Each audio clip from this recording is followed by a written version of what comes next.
Hello and welcome. With the lockdown pushing people to stay indoors to protect ourselves from the deadly coronavirus, from recreation to education and employment, everything has gone online, and it's put the spotlight on an age-old problem: the safety of women in India online now.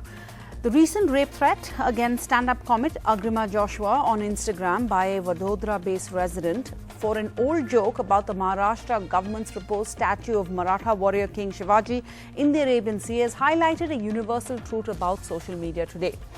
If you're a woman with a public profile and an opinion that goes against the patriarchal dominant narrative of the hour, be prepared to face a barrage of abuse, from racist to sexist to rape and death threats even. On the show tonight, we have actors who believe that this is unacceptable. Online abuse against women on this scale should not exist on social media platforms. Manvi Gagru and Sayani Gupta, journalist Karnika Kohli, Prabhat Kumar from Save the Children India, also one of the petitioners who started a campaign online to stop targeted abuse and harassment of women on social media. Brajesh Singh, cyber security expert, the IG of police in Maharashtra. Priya Chaudhary, spokesperson of the BJP. Karnika Kohli, the comedian Agrima Joshua's battle is the battle of every opinionated woman in India. Being faced with rape and death threats has become a normality. You've experienced this firsthand, what it's like being a woman in India, an Indian woman writing about politics. What happened with you? So I have been a journalist for over 8.5 years now, and I used to be with Times of India for the longest time, and then I was at The Wire. That is when it started. I'd say for obvious reasons, but I mean, it's a sad world, so there are obvious reasons. It started, so I used to report a lot on media, and especially on stories being taken down under pressure, from the central government or certain political leaders. So it started then, and I used to fact check a lot. The first story I actually fact checked for The Wire was right after when Yogi Adityanath became the UP chief minister. There was this story that, there'll be no reservation in colleges, which was actually false, and we fact checked it, and that is how it started. And then so on it began. To be honest, it didn't matter if I had done a story or not, because I worked for The Wire, so there was a lot of abuse. And obviously, if you are vocal, and I am, when you tweet about, when you call out a politician, for example, one of the times I did this thread on demonetization. So all I did was listed down every time the government or any spokesperson of the government had changed the goalpost for when, what was the true goal behind demonetization. And it didn't have any opinion. Okay, so let's be clear about that. It actually is a thread with headlines and links, because I wanted to show that, okay, this is exactly what has happened, and this is how many times the goalpost has been changed. That thread obviously was shared a lot and all, but I got abused so much for quoting what, the finance minister, who at that point was Mr. Arun Jaitley, had said, or anyone in the finance ministry, or the prime minister itself had said. What was this abuse like? What followed? So it starts with, obviously, they go after your looks. I think that's the first thing they do. So they do that, and then they go after, they will stalk you, they will go through all your, Twitter is a very much public platform for me, but for example, Facebook and Instagram are not. So as much as you lock your profiles, they do find a way, in my case, the worst thing was, so my sister used to be a chef in a Delhi hotel at that point, and she used to come home really late. And so they found some photos from my Instagram, and they would tag me in those, and they would say horrible things. And I know most of them is just men, just, or people actually just saying stuff on Twitter. But there's one part in you that goes on that what if someone decides to act on this thread. So, and she used to come back home really late. So it used to be really scary. And for myself also, right? Because you are active on Twitter and people recognize you. I remember one time I was at a restaurant in CP with a colleague, and there were two people, just staring at us, and they kept staring. So I kind of knew, okay, this is kind of weird. And then they walked over. My first thought was, oh my God. And he said oh, you're Karnika from Wire, right? And I was like, shit, this guy's either going to throw his drink at me or just going to give me a piece of his mind. But thankfully and very surprisingly, he was a fan of The Wire. So it didn't turn out the way I thought. But, just the amount of fear, right, that it creates in your mind. And it's not just one or two or three, right? I'm sure you have also experienced it. It's hundreds and hundreds of tweets tweeted at you. like abuse directed at you within like an hour or two, whatever time slot they decide for you. I used to joke that maybe I'm not that important because they usually attack me over the weekend and somewhere around 10 p.m. So I guess I got lucky that way. But it's just like it takes a mental toll. I mean, it's easy to say, okay, why don't you switch off your notifications, or why don't you not read them? But I mean, no matter how, you know, how much you believe in yourself, and like when you read the same thing again and again, thousands of times, it kind of takes a toll on you. It does get to you. And, yeah. Well, Karnika, I'm glad that you found some way to smile about this or laugh a little bit about this, but it has been a horrific experience. And Sayani Gupta and Manvi Gagru, they've started a petition campaign to induce social media platforms to create safe digital spaces for all. Sayani, you know, Twitter, as Karnika was saying, there's an indispensable tool for political engagement, for campaigning, for activism. It's a workspace now across professions. Sonakshi Sinha, one of your colleagues, had to shut down her Twitter account for a while. Why? Why should that be for women? If we were attacked at the workplace for being a woman, there would be outrage. But somehow it's acceptable online. I absolutely agree with you, Sarah. But first of all, my name is Shayoni, and I would like to Shayoni. sort of, I get Sarah mispronounced a lot, but okay. That's fine. But you know, I completely agree with you, and not just Twitter, but also Instagram and Facebook. It's like, it's, you know, right now social media is no longer just for your personal usage. It's also your professional usage. You know, like a lot of work happens over there, and even other social media. So having said that, as a woman, when you go out in your immediate neighborhood, even if you went out and somebody harassed you or called out or eve-teased you, you could do something about it, because it's happening in a physical way, right? You would either call for help or go to the cops or do something about it. You would have people who would come and help. They would not be, you know, there would be bystander intervention. But the problem is that because it's social media, people can hide behind their phones. They can do anything they want, write whatever they want. And I completely agree with Kanika that any woman who's out there who has an opinion, who is vocal about her political and social stance, gets attacked constantly, whether be it paid trolls, which we all know exist, and it has become a huge tool of propaganda, or be it, you know, a lot of people who are sitting at home frustrated, who just come on people's either public profiles, which is, you know, actors like ours or content creators or journalists like you, but also private profiles. So they will come in and comment or abuse, hurl abuses. It will be a targeted abuse, bullying, harassment, send you unsolicited photographs. And it's not an age thing. It happens to also teenage women. It also happens to older women. So when we started India Against Abuse, it actually came to all of us right after Agrima's thing. If she did something wrong, you can always go to the cops, you know, but this way to hurl threats at people, yes, and you can take it, you know, if you have a problem with someone, there are ways to do it through law. But this is unlawful. And although the IPC, under the Indian Penal Code, all of these are criminal offenses. But having said that, you cannot go after everyone, even in the cybersecurity, because it takes a lot of time to follow up. A lot of these accounts are fraud and fake accounts. Okay. And how many will you go after? So yeah, I mean, just to say that this is why we started it, we just needed a cleaner environment, social media environment for everyone. So what are our governments, what are our authorities doing about this to make the workspace, which as many of you are pointing out now is perhaps online, safer for women, half the country? Priya Chaudhary, Amnesty International had done a study on the nature of online abuse faced by women politicians in India, and they did this in the run-up to the 2019 elections. They said 1 in 7 tweets that mentioned Indian women politicians were abusive or problematic, substantially higher than abuse that UK and US counterparts got. And they said that women politicians and political parties other than the BJP experienced more abuse. Where would you stand on this? Your party before your gender? No, actually debate की शुरुआत में मुझे लगा कि हम महिलाओं के बारे में शायद बात कम करेंगे इस डिबेट में और ये बात करेंगे कि आइडियोलॉजी को लेकर किन किन को ट्रोल किया जाता है। लेकिन अभी जिनसे आप बात कर रहे थे सेकंड पैनलिस्ट से, उन्होंने थोड़ा सा बैलेंस किया इस चीज को।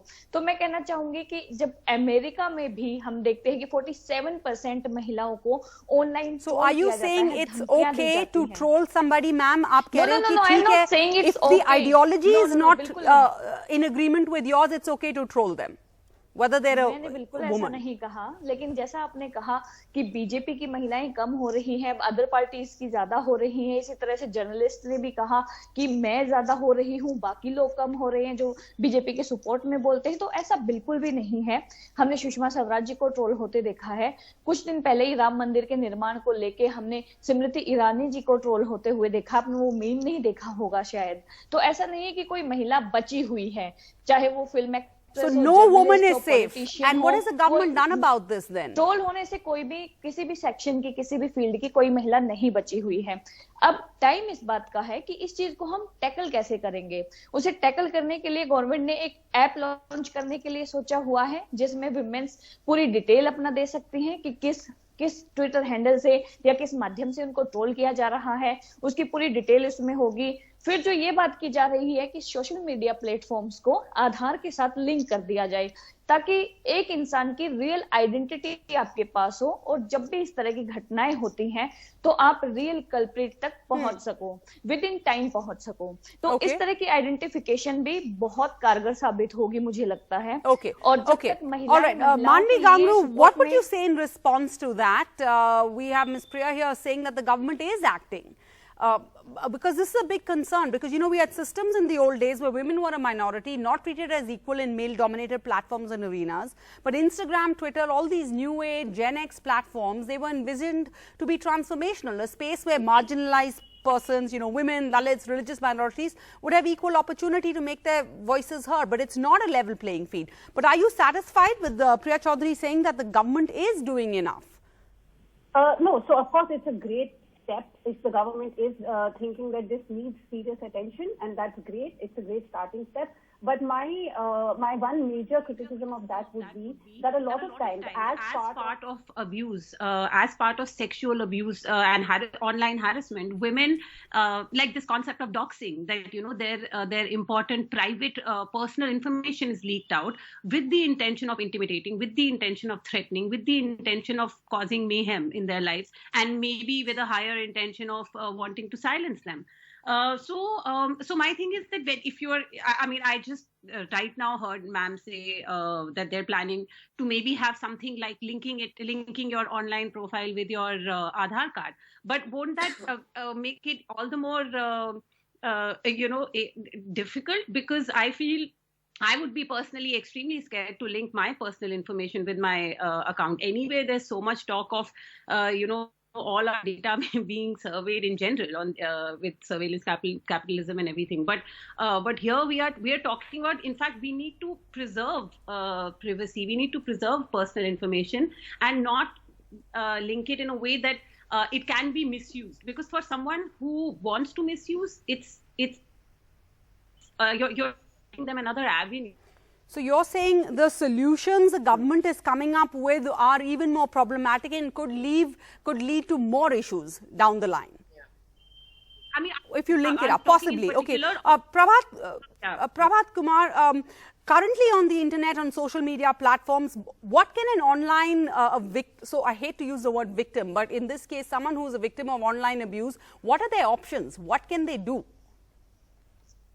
So first of all, I'll tell you, we need to see this from two lenses. One is, you rightly said in the beginning that why people troll. And I'll tell you that people who troll do same behavior online or offline. So it's not that people are very gender sensitive when it comes to offline or physical interaction and they become very gender insensitive. So the overall, it is because of patriarchy that is there. So one, we need to counter from that lens how we make like people more and more aware about the gender justice issues so that they don't troll women. They understand how they need to be treated equally. So that's one thing. And second thing, which we were discussing, what should be government's role. Let me tell you that that role should start if someone is facing any challenge. And that is where if someone has come and reported, it is very important that the report is taken seriously and action is taken there rather than sitting on that. And that is how the justice can be ensured, that you have a side where you are making sure that trollers don't exist. They are being gender sensitive. Second thing is that we must also ensure that there should be, like just in someone was saying that in physical space or non-virtual world, there are people who are bystanders who behave responsibly.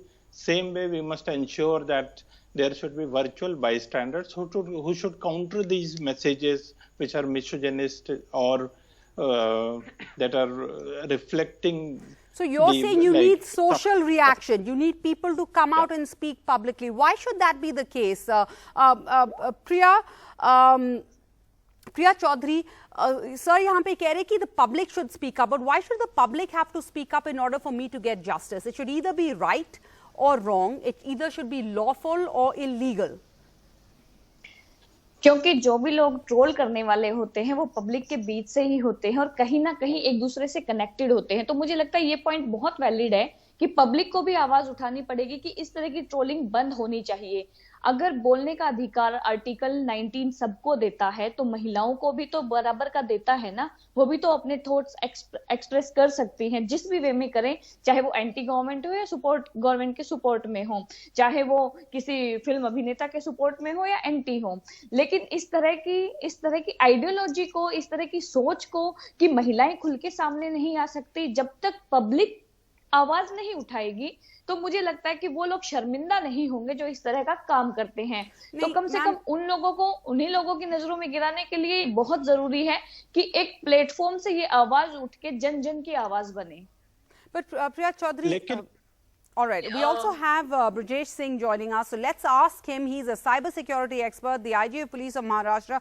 Mr. Singh, we're all discussing the serious problem, but in the end it all boils down to, is there legal recourse for a victim, somebody who has had to face this horrific abuse, trolling, doxing? Are there laws that will cover me if I face some of this and I go to the police? There are laws. And wherever there is a wrong, there's a law. That's a maximum of law. But you know, apart from that, these crimes are very different from traditional crimes in the sense that there are barriers to justice here. So first is jurisdictional arbitrage, in the sense that if I go to a platform and ask them for certain information, you know, the procedures involve time delays. And evidences are fragile, which may be destroyed during the course of investigation because information doesn't come in time. Secondly, there's a very important question coming here, which says that when you go and talk to these companies, they say that your country's sovereignty is subject to my company policies. That is an anomaly, which has to be somewhere addressed. And see, this all started with Section 230C of the Communications Decency Act of the USA. So when these platforms started, it was innovation. They needed free run to you know, some kind of a permissionless innovation to expand and innovate, and they got a free run. What they got was basically freedom from all kind of immunity, civil or criminal, for anything that is posted on these platforms, which has given rise to issues which interfere with investigation. See, investigation is a serious function, and you need to secure the rights of the victim. And to give justice to the victim, when you go, you find impediments here. It is very, very difficult to get information. Yeah. And on the ground, are our officers, are our police equipped? Because you said these are new age problems, these are new age technologies. 2 years after journalist Rana Ayub lodged a complaint about her face being morphed on the body of another woman, being used in pornographic videos, the Delhi police now says despite efforts, culprits cannot be identified. Her lawyers say that the police are just unable, despite giving them all the material, they just are clueless. They don't know how to, they did not know how to do this, how to go about this, say her lawyers. So despite the popular perception, I can assure you that police are fully equipped and well versed with cybercrime investigation. You should come to Maharashtra and see. We have, even in the most rural of our districts, you go to Dhule, Nandurbar, Jalna, you know, anywhere, Bhandara, You go anywhere, we have a fully equipped cybercrime lab, as good as any lab in the FBI, right? And we have trained our manpower very well. You bring a case to us. See, but our only problem is that all these information resides on servers which are not in my country. And this resides in servers of these platforms. And these platforms have become supranational entities. So, under the name of freedom of speech, these guys moderate and do whatever they want. But if any comment is to be moderated, it's a sovereign function for which there is a due process of law, for which there is a process of appeal. These guys have abrogated these, powers to themselves, and they are doing these quasi-judicial functions. And when you go to them, all right, you're saying the police are on top of the matter. Let's bring in content creator Dhruv joining us. Agrima Joshua, after her experience, has not been willing to speak up, but we can get a small glimpse perhaps into what her nightmare was by speaking with Dhruv Shah. Dhruv is a content creator. Dhruv, you spoke up in support of Agrima, and then you faced the same kind of abuse that she faced. So you got an idea what it's like to be a woman in India online, woman online in Absolutely. India. Absolutely. So what happened is when I saw another artist receiving so many rape threats because someone didn't like her work, as a poet, I released a spoken word poem against this culture because I realized it's just rape culture and toxic masculinity masquerading in the garb of patriotism and nationalism. And my poem made no religio-political references. All it said is that you don't get to announce a rape threat and then say Jai Hind and call it nationalism or patriotism. But what happened is a few days after I released that poem, which got a lot of support, I was added to an Instagram group with 13 men. And after they chanted some religious phrases, they asked me to delete my poem and threatened to gang rape me and make a porn film while doing this. And it was extremely terrifying, and it's embarrassing to say this as a person, as an artist, but I couldn't control my urine when that happened. And I want to say this because I want people to know that when you threaten someone like this is what you put them through while you may be having fun on the other side of the computer screen. But basically, I called them out. I shared screenshots of their threats on my stories. And then a few actors and other people in the community were kind enough to amplify this. And what happened when they did that is a lot of these trolls or, perpetrators deleted their accounts. Some of them continued. But what happened after that is I started receiving threats for days from even political groups with 70,000 followers asking me to delete the post in which I am calling out these individuals. What's worrying to me is, what happens to those content creators who don't have access to maybe a Bollywood face or any of these people who came out in support, in your support? The law is the law for everybody, irrespective of whether they have friends in high places or not. That should be the case. Dhruv, Brajesh Singh says that the police are helpful. They're on top of things. If you have a problem, they will get to the bottom of this. Was that your experience? Did you take this up with the authorities? Unfortunately, this was not my experience because it's been over a week since I filed a cyber complaint on the government website.